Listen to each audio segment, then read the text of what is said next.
Muchísimas gracias por estar con nosotros y A vosotros. sobre todo para nosotros es ver en acción lo que es el ideal teosófico, ¿eh? Poder verlo en acción en una persona que está haciendo el proyecto pero ya de vida y pudiéndolo hacer.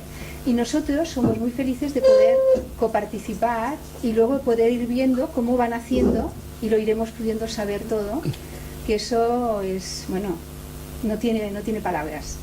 O sea que solamente pues decir de que empiece, porque todos estáis esperando precisamente que pueda hablar. Gracias y buenas tardes.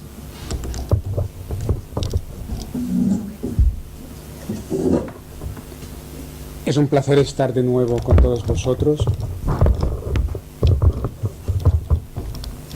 Recordaréis un poco, los que estabais aquí, el contenido básico de la charla de la semana anterior, que fue una presentación general, tanto teórica como práctica, de la educación integral. Naturalmente el contenido podría dar para un curso de un año. Aquello fue un resumen, una breve presentación, y cuando se hizo la proposición de dar una nueva charla hoy, pensé que en lugar de ahondar en la temática, fuera teórica o práctica, lo más bonito sería ver algunas imágenes de la India, que tienen que ver naturalmente con la educación y con el tema de la charla anterior. Porque una cosa que prácticamente no toqué en la charla anterior, porque no había más tiempo y acabamos tarde, fue la historia de la educación integral en la India. Y qué mejor manera de presentar hoy, en una hora, la educación integral en la India, que hacerlo con imágenes. Cuando incluso los turistas dicen que los niños de la India son los más hermosos del mundo y los más espirituales. No hay ningún país en el mundo como la India para implementar la educación integral. Y espero que la famosa frase de que una imagen vale más que 1000 palabras, pues hoy también sea de actualidad, y estas imágenes permitan captar más profundamente que lo que podría permitir ninguna palabra la esencia de la educación integral, que es algo que sale del interior a través de la personalidad, del conocimiento académico, de la actuación en la sociedad. He dicho hoy el tema sería la educación integral en la India. Una historia antiquísima, como todos sabéis, pero me centraré en la India moderna, porque es en la India moderna, que coincide con la colonización británica, cuando el país produce una pléyade de grandes maestros, no todos, pero algunos de los cuales, habiendo hablado de educación y habiendo planteado la educación en términos de educación integral, naturalmente. La India moderna empieza en el siglo XVII y XVIII con la colonización, y muy pronto, desde los mismos inicios de la modernidad en la India, a través de la colonización, la India empieza a generar toda una nueva generación de grandísimos maestros, como en tiempos antiguos. El primero, muy poco conocido, sería Swami Narayana, muy poco conocido en Occidente, menos que otros grandes maestros, y precisamente este es un maestro que también ha dado lugar, a partir de sus enseñanzas, su ejemplo vivo, a una implementación pedagógica. Hay muchas escuelas en la India que llevan su nombre, Swami Narayan Schools, aunque digo es muy poco conocido en Occidente. También entre los grandes maestros de la India moderna y su pedagogía, admito que es uno de los que he estudiado menos. Hoy no hablaré tanto de él como de otros que son más conocidos. Después de Swami Narayan, vendría el maestro que inspira la escuela que tenemos ahora aquí en la pantalla, Ramakrishna, uno de los más grandes maestros espirituales místicos de la India moderna, que vive en pleno siglo XIX y pues en plena colonización. Él directamente sería más bien un místico, también un maestro naturalmente. Él directamente no hizo nada a nivel social, fue su discípulo predilecto, su discípulo más importante, el que, naturalmente bajo instrucción del maestro y siguiendo el ejemplo vivo del maestro, crearía toda una organización que sí ha producido una tarea social y pedagógica ingente, enorme y maravillosa en la India. Este discípulo predilecto y el más potente de todos los discípulos directos de Ramakrishna, lo conocéis, fue Swami Vivekananda. También uno de los padres, podríamos decir, de la India moderna. Swami Vivekananda, a diferencia de Ramakrishna, fue un indio occidentalizado. Swami Ramakrishna, a pesar de vivir en plena colonización, no tuvo contacto prácticamente con la modernidad, con la cultura británica. Fue muy hindú, muy puramente indio desde ese punto de vista, pero su discípulo predilecto y más potente, Swami Vivekananda, sí que tuvo una instrucción académica de calidad y hablaba el inglés perfectamente y viajó a Occidente, tanto a América del Norte como a Europa. Swami Vivekananda recogió la esencia de las enseñanzas de su maestro, Ramakrishna, y con estas enseñanzas extraordinarias de Ramakrishna, Swami Vivekananda sí que creó una organización moderna. Una organización que, en términos generales, se llamaría la Ramakrishna Mission, la misión Ramakrishna, y que básicamente se ha dedicado, como los jesuitas en el mundo cristiano, a la educación. No exclusivamente, la misión Ramakrishna tiene otras facetas en la labor social, en el servicio social, pero la educación sería su actividad principal. La labor pedagógica de la misión Ramakrishna ha sido, como decía antes, enorme. El total de escuelas, facultades de la misión Ramakrishna en la India se elevaría a casi 1 millar. Tienen cientos y cientos, hasta prácticamente unas 1000 escuelas y facultades en toda la India, aparte de otras tareas sociales que también realizan. Y os podéis imaginar que esta misión Ramakrishna, en su labor pedagógica, apunta y trata de implementar la educación desde un punto de vista integral, holístico, con un fundamento espiritual. Sus resultados concretos serían variables según el contexto social, porque muchos centros educativos de la misión Ramakrishna atienden a los más necesitados en la sociedad, y a veces estos centros escolares que están recogiendo a niños de los ambientes sociales más humildes, pues viven en una precariedad económica que no les permite realizar grandes prodigios pedagógicos. Aún y así intentan hacer lo mejor que pueden. Tienen escuelas que sociológicamente serían más de clase media y que permiten, con unos medios económicos mejores, realizar una pedagogía también más sofisticada. Las facultades en general, que se llaman Vivekananda Colleges, tienen un buen prestigio social, y en los últimos años intentan renovar toda esta historia tan importante para la India y para el mundo con nuevos aires pedagógicos, siempre con la doble inspiración de los maestros fundadores Ramakrishna y Vivekananda. Lo que veis ahora en la pantalla son imágenes de un orfanato de la misión Ramakrishna en la ciudad de Chennai, Madrás, que recoge a niños abandonados y les da una educación académica de un mínimo de calidad, siempre con esta visión espiritual profunda que hace que practiquen la meditación, los cantos sagrados, etc. Estas son las aulas. Es una escuela únicamente secundaria, naturalmente hacen deportes. Esta es otra escuela que recoge a niños no huérfanos como la anterior, pero aún y así de medios más bien humildes, y aquí con una cierta precariedad económica, que ese es el contexto en el que trabajan. También intentan realizar la labor pedagógica mejor que pueden. Este chico se viste con las ropas tradicionales porque se ha acabado la jornada escolar y ahora empieza la tarde, aproximadamente, esto sería hacia las 4 de la tarde, cuando ya cae el sol en la India, Y después de las clases académicas y del deporte, hacia esta hora, entre las 4 y las 5, se preparan, por eso lleva ya la ropa tradicional, que se dibuja arriba en el cuello, se preparan ya para este rato a última hora de la tarde, antes de la cena, dedicado al ser.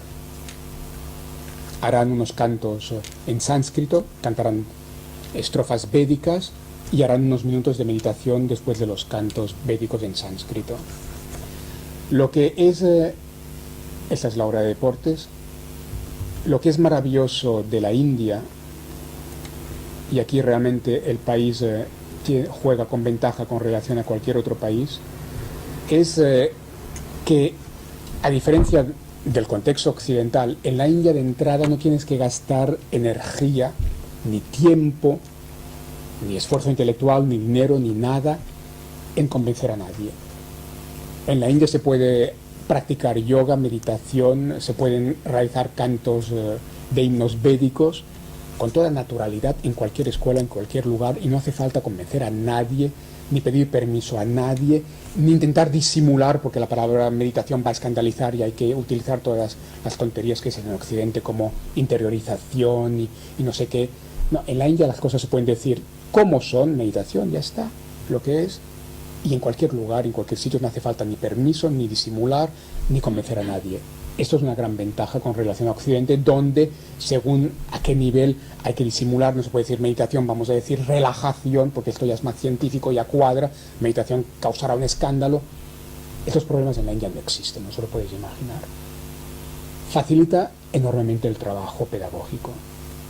En la India te puedes dedicar a implementar la educación integral en profundidad sin tener que pasar por todos estos problemas adicionales o previos que tenemos en Occidente.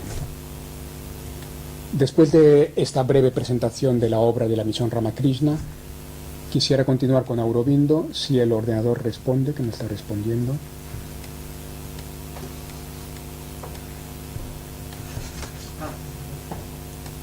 Ahora ya no me sale el menú.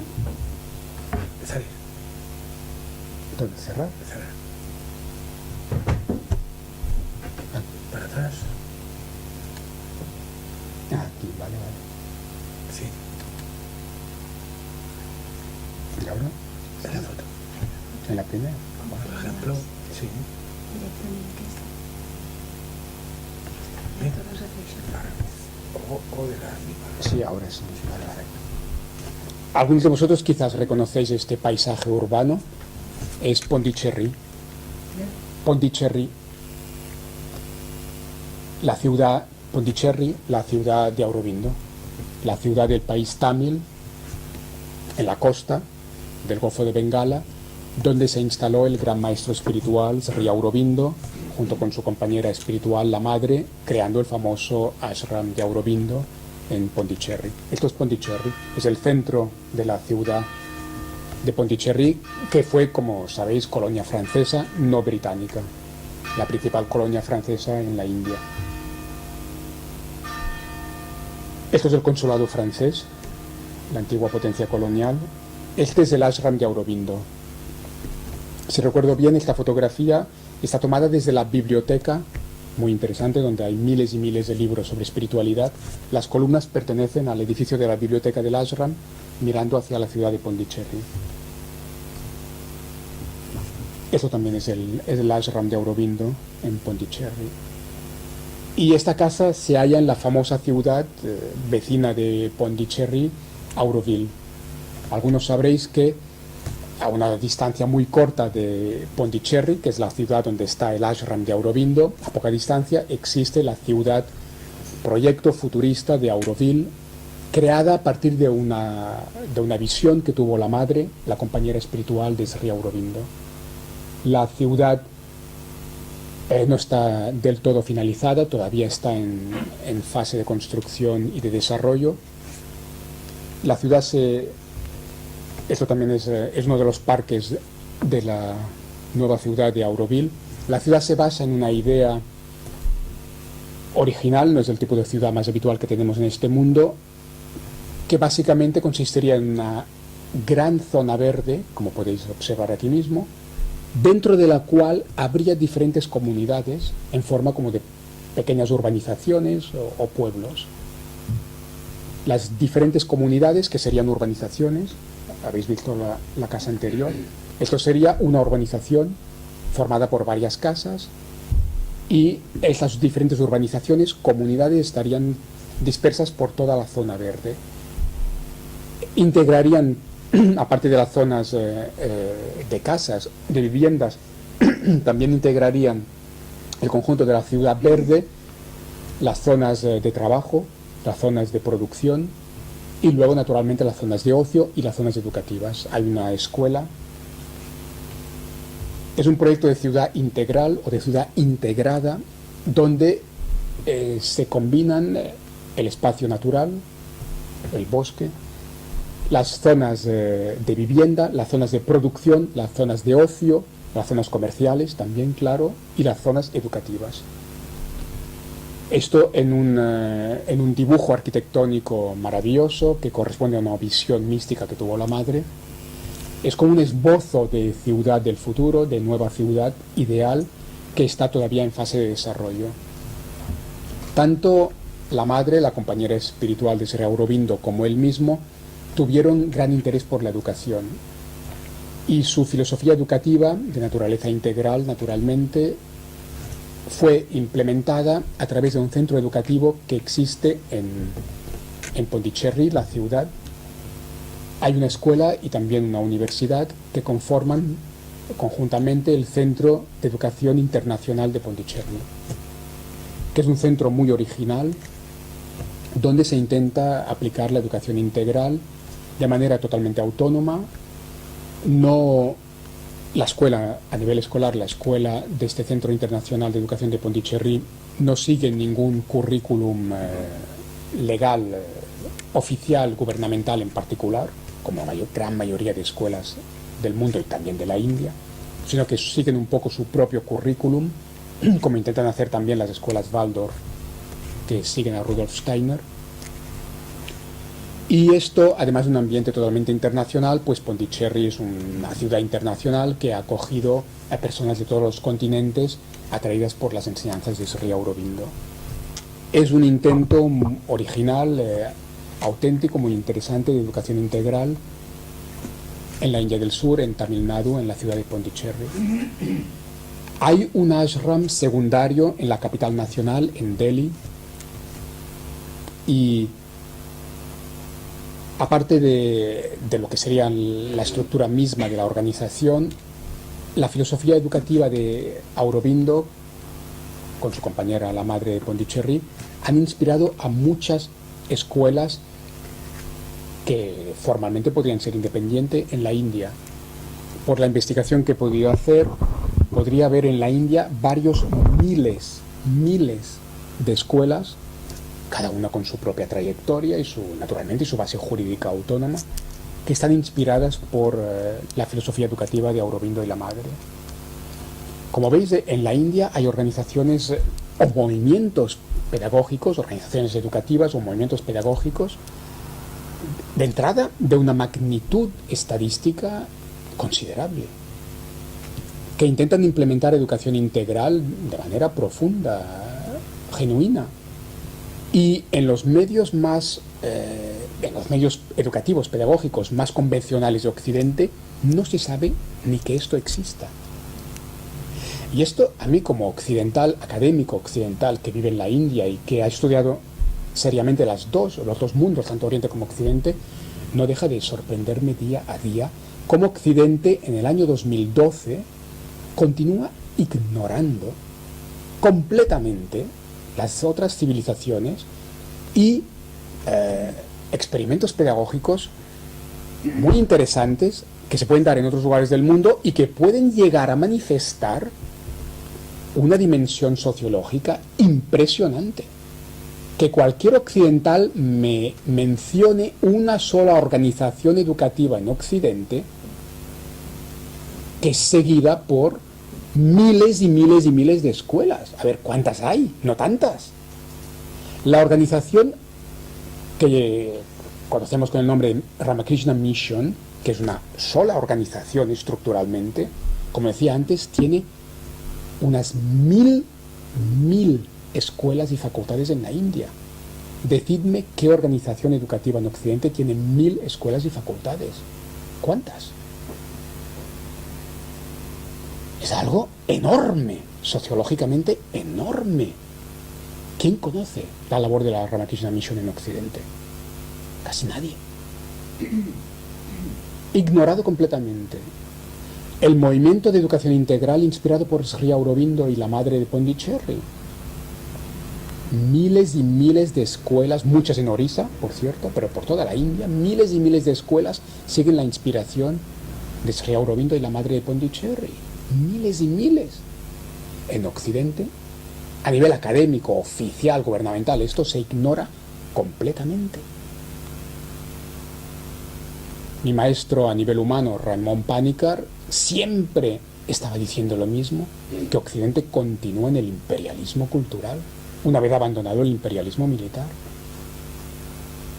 ¿No podríamos aprender algo de la experiencia acumulada por miles y miles de escuelas en una civilización tan fascinante como la India, que ahora además es una potencia económica emergente, futura potencia mundial? Quizá un día podamos aprender algo. Más aún cuando en el origen de este movimiento pedagógico estadísticamente impresionante, más aún cuando en el origen hay unos seres excepcionales, unas enseñanzas filosóficas de primer orden a nivel de historia de la humanidad. Si hablamos de Ramakrishna, Vivekananda, Aurobindo, estamos hablando de maestros espirituales, filósofos, sabios, místicos de primera magnitud histórica. Ramakrishna, Vivekananda y Sri Aurobindo son filósofos, sabios, místicos de primera magnitud histórica. Y dan lugar a movimientos pedagógicos que siguen miles de escuelas. Eso es algo realmente muy importante, pero muy importante. Y Occidente lo ignora.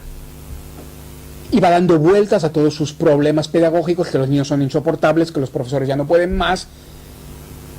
Y de vez en cuando se introducen 2 minutitos de relajación en un aula antes de que salgan o cuando entran. Podemos aprender seguramente mucho, mucho más si nos molestamos en pensar que Occidente no es la única civilización del planeta Tierra. Tengo en casa, y permitidme esta observación, tengo en casa, y llevé a la India para mostrárselo a los indios, los manuales de texto oficiales en Cataluña de ciencias sociales. En particular, os cito el manual de Historia y Geografía de Sexto, jóvenes adolescentes, en la edad de la pubertad, 11-12 años. Como en todas las tradiciones pedagógicas occidentales, sexto significa normalmente en todo Occidente, en Francia también y en muchos otros países, sexto, que es 11-12 años, inicio de secundaria, significa que se pasa revista a la prehistoria y a las civilizaciones de la antigüedad. Es lo típico. En muchos países, sexto, 11-12 años, es un poco el paleolítico, neolítico, y luego Egipto, Mesopotamia, Egipto, etc. Las grandes civilizaciones de la antigüedad. ¿Me creéis si os digo que todos, de diferentes editoriales, todos los manuales oficiales en Cataluña,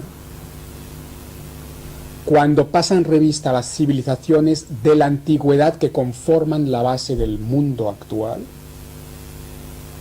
citan y van exponiendo progresivamente Mesopotamia, Egipto, Grecia, Roma? Mesopotamia, Egipto, Grecia, Roma. Ya está. Esta es toda la historia de la humanidad. Esto, yo soy académico, soy profesor de universidad. Esto para mí es un suspenso. Suspenso a los profesores que han escrito este manual, a los editores que lo han publicado y a la Generalitat de Cataluña que autoriza este manual. Porque como académico tengo que decir que esto es falso. Es falso que las antiguas civilizaciones de la humanidad se compongan solo de Mesopotamia, Egipto, Grecia, Roma. ¿Qué pasa con China? La gran civilización china, que como civilización en términos convencionales se origina hacia el 2000 antes de Cristo, 2000 años antes de la era cristiana. Y antes de China, ¿qué pasa? Aquí hay muchos amigos de la India, estoy seguro. ¿Qué pasa con la famosa civilización del Valle del Indo? La famosa civilización del Valle del Indo, que se origina unos 3000 y pico de años antes de Cristo. Seguramente dravídica de cultura, que hay debates académicos, no importa. Ni una palabra de la civilización del Valle del Indo. No existe. Y os aseguro que los manuales franceses van por el mismo camino. Y naturalmente, entonces, África, los aztecas, los mayas. Esto está pasando en el año 2010, 11, 12, no hace 100 años, no hace 50 años, no hace 20 años, todavía hoy en día. Los libros de texto ni siquiera les dicen a nuestros escolares que la India o China existen en los orígenes de la civilización, tal como académicamente se entiende. Id a cualquier librería de Barcelona. Historia universal del arte. Este juzgado de guardia. Coged la historia universal del arte. Es lo de siempre. Egipto, Grecia, entonces vendrá Roma, los árabes y Europa. China no existe, Japón no existe, Indochina no existe, Indonesia no existe, la India no existe. Naturalmente África, ya ni hablemos de ellos, son los salvajes, y las civilizaciones antes de los españoles y portugueses en América también, naturalmente, como si no existieran. Son salvajes, pero este discurso de la era colonial, los salvajes, aún está alimentando la cultura occidental. No han cambiado mucho las cosas. Yo soy de los que defienden algo que todavía es utópico, que los programas de final de primaria, de una manera, y de secundaria, de otra manera, impliquen una asignatura obligatoria de estudio de las otras civilizaciones, una asignatura intercultural, que en algún país del norte de Europa existe, pero aquí todavía es inexistente. Pero si citan el Valle del Indo cuando hablan de las civilizaciones antiguas, Occidente aún se está mirando a sí mismo, ignorando tesoros de sabiduría, de filosofía. Yo he conocido la Facultad de Filosofía de la Universidad de Barcelona y os puedo asegurar que hay académicos que dicen que la filosofía solo es occidental, no existe filosofía china, no existe filosofía india. Hay académicos que están diciendo esto públicamente. Entonces, esto que os estoy mostrando aquí, ¿cómo no va a ser ignorado? Pero esto solo es en perjuicio de Occidente. Esto solo es en perjuicio de Occidente. Occidente cava su propia tumba si afronta el siglo XXI mirándose a sí mismo, ignorando todas las demás culturas y civilizaciones, con una crisis económica que no es económica, que es antropológica, como han dicho las personas más serias. O bien Occidente cambia radicalmente el rumbo de su historia, que implica abrirse a las demás civilizaciones del mundo. Interculturalidad, lo que mi maestro Raymond Panikkar siempre defendía, la interculturalidad. O bien Occidente se abre realmente a la interculturalidad pronto, o bien Occidente se va a asfixiar como civilización, que ya está generando los síntomas más claros de asfixia cultural. Mientras tanto, Asia va hacia adelante.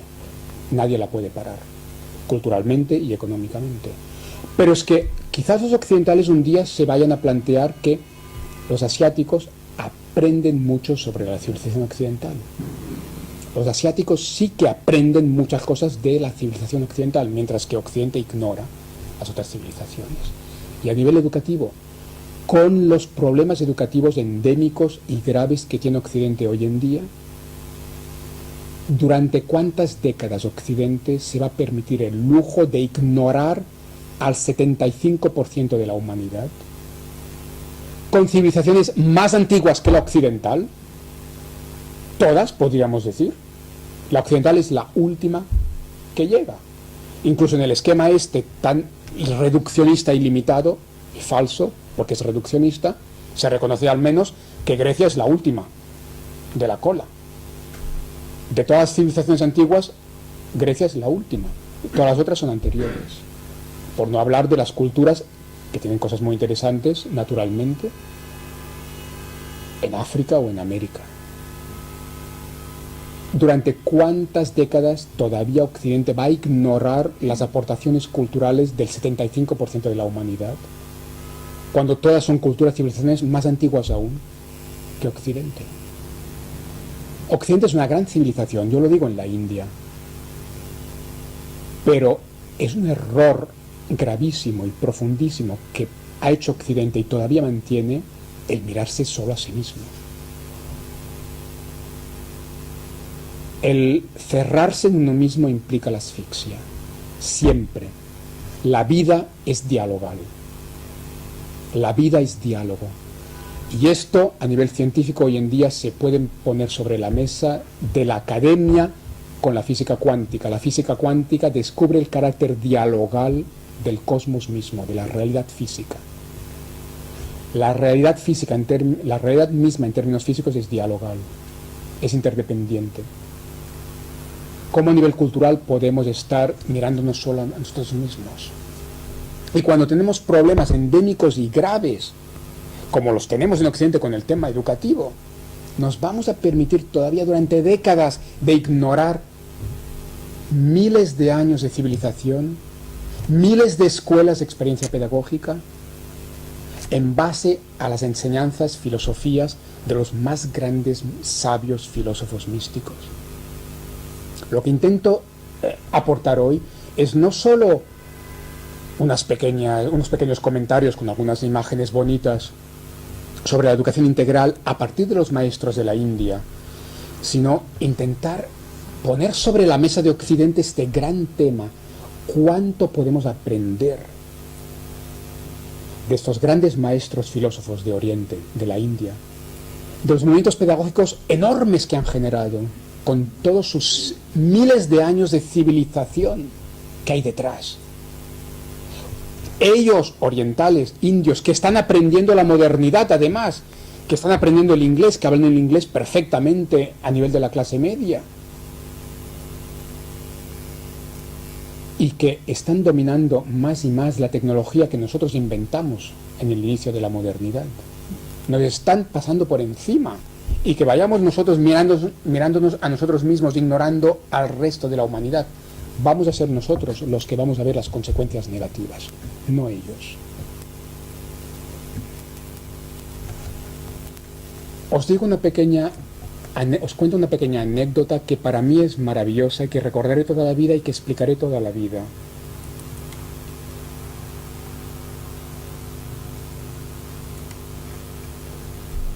Hace bastantes años, unos 12, 14 años, estaba en la India rural, muy cerca de la escuela donde están estos muchachos. Pero estaba en una escuela de hijos de campesinos. ¿Os imagináis el contexto sociológico? Hijos de campesinos en un rincón de la India rural, en Andhra Pradesh. Y podéis creerme que estos niños, hijos de campesinos, en un rincón donde Krishna perdió la flauta, me hablaron, me mencionaron los nombres de los tres grandes, ellos dijeron, gurús de Occidente. ¿Sabéis qué tres nombres pronunciaron? Niños hijos de campesinos, en un rincón perdido de la India rural. Estos niños campesinos de la India dijeron los tres nombres: Sócrates, Platón y Aristóteles, y los definieron como los tres gurús de Occidente.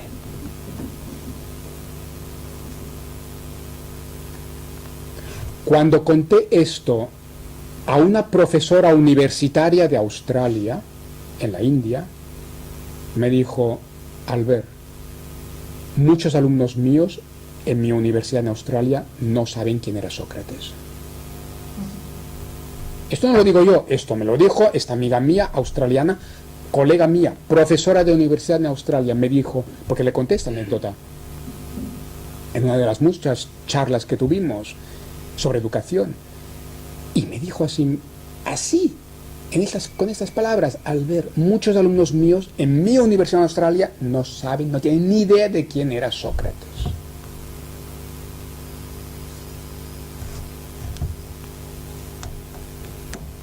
Y lo más importante no es que estos niños de aquel rincón de la India rural conocieran estos tres grandes nombres que muchos jóvenes occidentales hoy en día ya ni recuerdan. Lo más impresionante, os habéis fijado, es en la segunda parte de la pequeña anécdota. ¿Cómo los presentaron? Estos niños de la India presentaron a Sócrates, Platón y Aristóteles como los tres grandes gurús de Occidente, maestros. Mientras todo un ejército de aburridos profesores universitarios intelectuales en Occidente los han interpretado en clave meramente intelectual. Los niños de la India se dan cuenta de una realidad que ignoran ejércitos de académicos aburridos, insípidos, que no han comprendido nada. Antes, nuestro amigo Josep Tarragó ha dicho cosas maravillosas sobre el ser interior. Sócrates no era un intelectual. Sócrates era un gurú, un yogi. En la India lo tienen más claro. Sócrates hizo un discurso pedagógico, la mayéutica socrática. Pero esto, por favor, no olvidemos, esto no estaba aquí en el intelecto. Esto salía de dentro. Sócrates era un ser realizado. Sócrates era alguien que vivía el ser interior, que vio la luz de la que hablan tantos místicos. Y Sócrates habla desde este ser interior.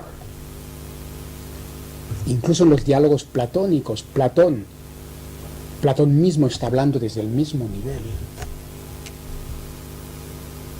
Incluso Aristóteles, considerado por este academicismo árido de Occidente como más científico que Platón, se reconoce, Platón era más místico, de acuerdo. Y esto, mal asunto. Ya vamos mal con Platón, porque era demasiado místico. Aristóteles ya pasa mejor, porque ya era más científico. Si cogéis a Aristóteles profundamente, podéis inmediatamente sentir toda la profundidad mística que también hay en Aristóteles. Qué aridez intelectual ha creado la modernidad. Qué ejércitos de intelectuales que tienen un cerebro armado por todos lados de miles de detalles, de academicismo, han olvidado lo más importante que los niños de la India espontáneamente recuerdan.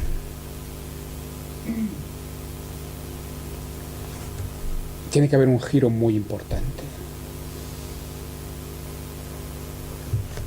Y estamos en este proceso, porque la crisis que hay no es, repito, económica, sino antropológica. Porque lo que es insostenible no es solo un capitalismo salvaje, neoliberal, consumista, etcétera, que llega a lo patológico. Esto más y más personas se dan cuenta. Lo que es insostenible es el paradigma falso, inhumano, monstruoso que ha originado este capitalismo inhumano y esta crisis económica necesaria y bendita. Un paradigma que es falso porque ha reducido a la realidad a una caricatura de lo que es. Como decía antes, la física mecanicista reconoce que explica un 6% del cosmos, más o menos. Entonces, ¿qué universalidad hay en esto? La física cuántica, siendo científica, reconoció que el mecanicismo está muy bien, es muy legítimo, pero en su lugar, no como teoría general. Está muy bien, pero en su lugar, no como paradigma universal. Y que hay otras cosas, además de lo que podemos tocar, ver, Porque lo que podemos tocar, de hecho, es una ilusión. La física cuántica llegó a la conclusión del Vedanta. La materia es una ilusión. Y hay una cosa, os lo aseguro, hay una cosa que el mecanicismo no explicará nunca, y nunca lo ha explicado hasta hoy, y no lo explicará por miles de años que pasen, que no los tenemos en este paradigma actual, miles de años, ni cientos. Vamos a la autodestrucción y mucho menos que esto. Hay una cosa que el mecanicismo no explicará y que en estas escuelas de educación integral de la India ya se plantean. Lo que el mecanicismo no explica ni explicará nunca es lo que Einstein, gran científico, puso sobre la mesa como el fundamento de la educación: la conciencia. La conciencia no tiene explicación mecanicista ni la tendrá nunca. La conciencia ha sido expulsada del aula de la escuela moderna. Y así nos va. Así nos va. La conciencia es la base de la educación integral, como os decía en la charla anterior, y la conciencia es lo que, aunque sea de manera imperfecta en su implementación, se plantean en estas escuelas de educación integral en la India. Desde las enseñanzas de los más grandes filósofos místicos sabios que ignoramos completamente en Occidente, como este otro. Este niño está jugando en una escuela maravillosa que nadie conoce en Occidente naturalmente, que se llama Rishi Valley, creada por el filósofo sabio excepcional J. Krishnamurti, que es hijo de la teosofía, como todos sabéis. Krishnamurti, un auténtico filósofo, me atrevo a decir, como académico, como profesor de universidad, me atrevo a decir, uno de los mayores, más excepcionales filósofos de la historia de la humanidad. Que, como Sócrates, los niños de la India rural lo saben, no operaba un discurso meramente intelectual, sino que hablaba desde el interior. Por eso era auténtico, por eso conmocionó, tocó el alma a muchos seres. Krishnamurti es uno de los filósofos sabios más importantes para el futuro de la humanidad. Lo que Krishnamurti dijo sobre el diálogo, sobre el amor, expulsado de todas las intelequias del academicismo moderno.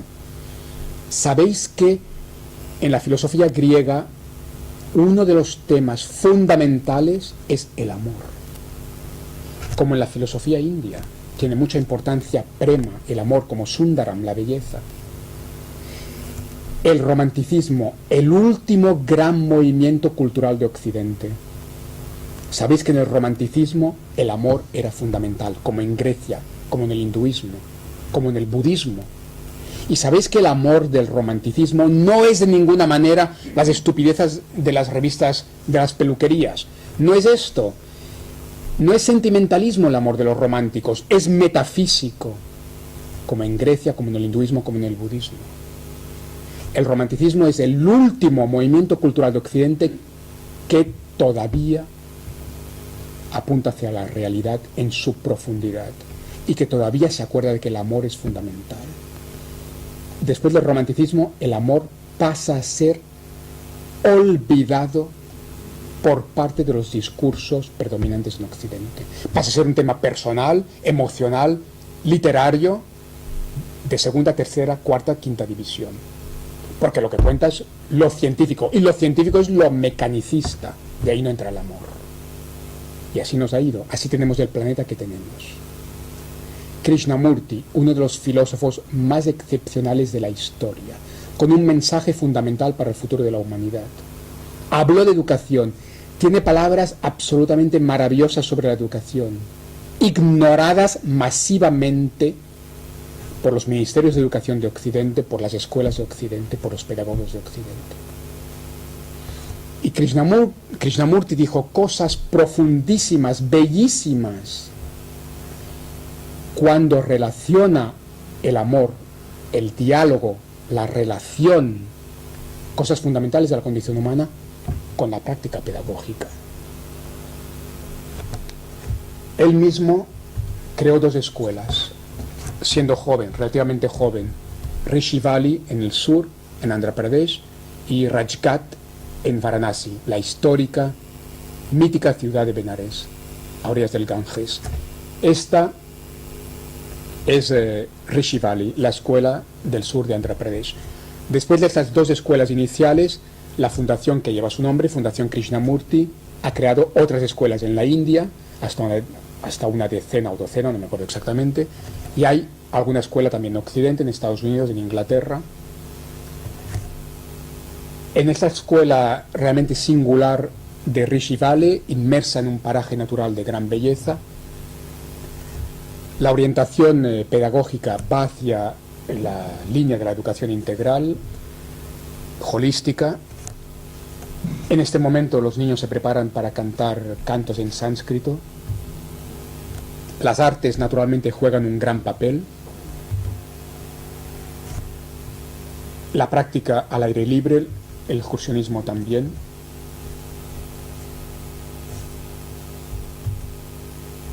Y la labor social nunca olvidada por la Fundación Krishnamurti, junto a las escuelas más académicas, que sociológicamente, como os imagináis, serían de clase media, tienen también una serie de escuelas rurales en diferentes puntos, como esta, que está bastante cerca del campus.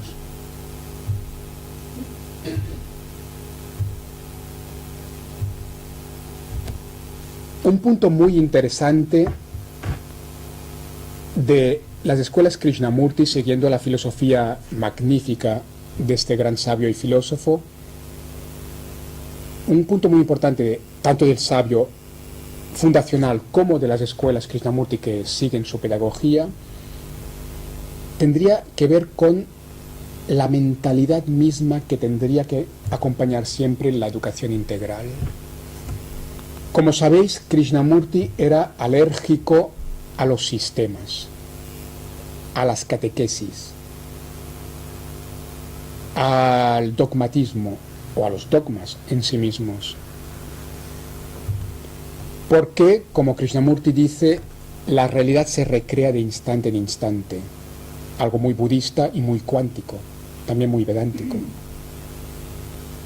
Krishnamurti tiene palabras maravillosas que nos recuerdan esta maravilla de la vida cuando fluye, cuando el ser es devenir, cuando la vida es el arroyo de agua fresca que va fluyendo, sin ningún dique, que es el sistema, que cierra el agua que se pudre. ¿Qué le pasa al agua cuando la estancamos, la cerramos con diques? Se pudre. El agua es un símbolo de la vida. Igual que el agua, la vida, cuando se encaja, sistematiza, cierra con diques, se pudre. Y la alienación es el olor nauseabundo de la vida podrida. La alienación que toma la forma de la depresión, la ansiedad, el suicidio, el gamberrismo, el comportamiento antisocial, todos los males endémicos de la modernidad que no existen en otros tipos de sociedad humana, asombrosamente. Y que nos pensamos aquí, desde nuestra modernidad que se mira siempre a sí misma, que es normal, universal. Hay sociedades humanas que nunca han conocido los males endémicos de la modernidad, porque la vida no fue cuadriculada, sistematizada, encerrada en diques. Si la educación integral es algo en profundidad, sería algo tan sencillo como dejar fluir. Lo peor que podemos hacer de cara a la educación integral sería intentar hacer un sistema a partir de ella o sobre ella. Un gran tema de Krishnamurti, alergia a cualquier sistema. Alergia a cualquier dogma. En este punto, Krishnamurti fue genuinamente teosófico, en el sentido literal, auténtico y totalmente socrático. Hay un paralelismo maravilloso entre Sócrates y Krishnamurti. El espíritu socrático, que podemos conocer también, que nos puede ser tan familiar, es justamente el de Krishnamurti. Y este, por favor, no lo olvidemos nunca, este es el espíritu de la educación integral. La educación integral no será nunca otro sistema como la educación moderna, realista, academicista, mecanicista. No, por ello, permitidme decir, por ello, en mi trabajo de filosofía educativa y de pedagogía práctica, me he negado a crear un sistema rígido. Porque mal asunto si empezamos a recrear un sistema para la educación integral. La educación integral solo puede ser una filosofía, no olvidando nunca la base filosófica que nos orienta. Y entonces unas pautas orientativas, pero jamás un sistema cerrado, porque vamos a pudrirla como hemos pudrido la vida. Vamos a corromper la esencia misma de la educación integral. La esencia misma de la educación integral, el mensaje de Krishnamurti, este es un niño de una escuela rural de Krishnamurti. La esencia misma de la educación integral es socrática, es krishnamurtiana, es el dejar fluir la vida. Naturalmente que tenemos que transmitir unos conocimientos empíricos a los niños, pero no como avalancha de información empiricista, mecanicista, sino como instrumentos al servicio del propio despertar intelectual. La información tiene que estar al servicio de la creatividad, del pensamiento, de la expresión, a nivel estrictamente académico. Y lo académico no es todo lo educativo. Y en profundidad, la educación integral lo que tiene que dejar es que el niño fluya desde su propio ser interior, que se realice en un realizarse que no es algo fijo para siempre, que es devenir constante, que continuará fluyendo. Y ahí no hay dogmas, no hay sistemas, no hay pautas fijas, está nada cerrado. El conócete a ti mismo del templo de Delfos, de la indagación socrática, es un proceso. Un proceso, no un punto fijo, no un punto terminal o de finalización. Lo que se acaba es la muerte. La vida fluye. La educación integral no es un punto de llegada, es un punto de partida, es el camino. Se hace camino al andar, como dice el poeta. El camino es la esencia misma, no el punto de llegada. ¿Cuál es el punto de llegada? Un dogmatismo que vamos a imponer a los demás. ¿Cuál es el punto de llegada de este niño, de esta niña? Lo sabrá este niño o esta niña, no yo el profesor. ¿Cuál es el punto de llegada de la educación integral? El punto de llegada de la vida misma. Educar es vivir, es formar en la vida, es ayudar a despertar en la vida. ¿Cuál es el punto de llegada de la vida? ¿Quién lo sabe? No es un punto de llegada, no es un punto fijo, no es un sistema. Es por fin dejar fluir, dejar que el niño fluya, que sea el mismo. Pero ser es devenir, es fluir. Es un proceso, no es un punto fijado para siempre. La manía mecanicista de la modernidad, de fijarlo todo es sistema. Y en este proceso no estamos solos, lo que decía antes de la autoasfixia de la modernidad, de Occidente que se mira a sí mismo. El proceso es relacional, es dialogal. El proceso es en relación, en diálogo con los demás. La filosofía india del Gurukula es la base misma de la educación. Y el futuro de la educación pasa por reconsiderar el significado profundo del Gurukula indio. Gurukula significa literalmente la familia o comunidad del maestro. Kula es comunidad o familia. Guru, el maestro. El Gurukula es la comunidad del maestro. Y esta comunidad del maestro, este Gurukula de la India antigua, en los linajes de los Vedas y de los Upanishads, era algo que otra vez desconoce completamente la modernidad occidental, algo que no solo desconoce la modernidad occidental, sino que maravillaría asombraría a los auténticos ilustrados como Kant. Porque el gurúkula auténtico que existió en la India en tiempos védicos y upanishádicos, en los linajes auténticos de los Vedas y de los Upanishads, era una comunidad de maestro-discípulos basada en la relación, en el diálogo, como Sócrates, en un espíritu de absoluta, real libertad de pensamiento. No había ningún sistema, no había ninguna autoridad, no había ningún dogma. Fue uno de aquellos momentos fulgurantes en la historia de la humanidad en que han existido comunidades vivas basadas en una real indagación en libertad, en el amor profundo que unía maestro y discípulo, porque solo en el amor hay conocimiento. El conocimiento en última instancia es conocimiento del amor o el amor del conocimiento. Esto es lo que la aridez moderna ha olvidado, el significado de filosofía.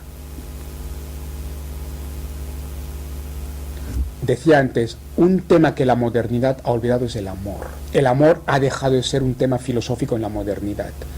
De entrada porque estos ejércitos de intelectuales de la modernidad han olvidado el sentido etimológico de la palabra filosofía. Filia, sofía, amor, sabiduría. Este diálogo vivo, que no tiene fin, no tiene límite, no tiene punto de llegada, que es siempre un proceso, que es el proceso de la vida misma. Este diálogo maravilloso, que es la vida misma entre amor y sabiduría, entre amor y conocimiento, existió. Esta maravilla de la vida, este diálogo de amor y conocimiento ha existido en la historia humana. En unos linajes, en unas escuelas de la India, en tiempos védicos y upanishádicos, había una real comunidad basada en el amor, en el respeto mutuo, en total libertad de pensamiento, en auténtica indagación libre en quién soy y qué es la realidad. Una maravilla que nos puede iluminar, que puede iluminar nuestro horizonte, que nos puede guiar, inspirar, totalmente ignorado por un occidente moderno que, mirándose a sí mismo, ignorando lo más importante, se está autoasfixiando. En lugar de tantas normas, leyes y tecnicidades en las que nos estamos autoasfixiando, podríamos dejarnos invadir por un chorro de frescor, de luz, como fue esta auténtica comunidad pedagógica, filosófica, científica, el gurúkula de los Vedas y los Upanishads, que un maestro excepcional en la modernidad como Krishnamurti revive con todo el frescor. Pone la piel de gallina ver algunos vídeos de Krishnamurti, su diálogo con otros seres. Tiene este frescor que se ha olvidado en un mundo que se ha hecho demasiado árido, porque ha olvidado lo más importante de la vida, que es la vida misma. Permitidme, para acabar, una pequeña reflexión estrictamente epistemológica. Yo, que he sido un romántico toda la vida y que fui un poco ridiculizado en ciertos ambientes académicos por ser el romántico, me atrevo a decir que este romanticismo perdido, ridiculizado, va a volver. El futuro pasará por una vuelta al romanticismo, a nivel científico de entrada. El materialismo y mecanicismo que tiene los días contados, que nos llevaría como paradigma a la autodestrucción, ¿qué ciencia tomó como modelo? La física. ¿Cuál era el modelo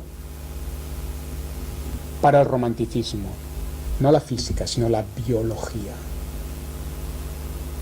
Y el paso de la física a la biología es fundamental. Cada disciplina tiene su espacio, naturalmente. No estoy hablando de esto. Estoy hablando de paradigmas, no de asignaturas o de disciplinas concretas.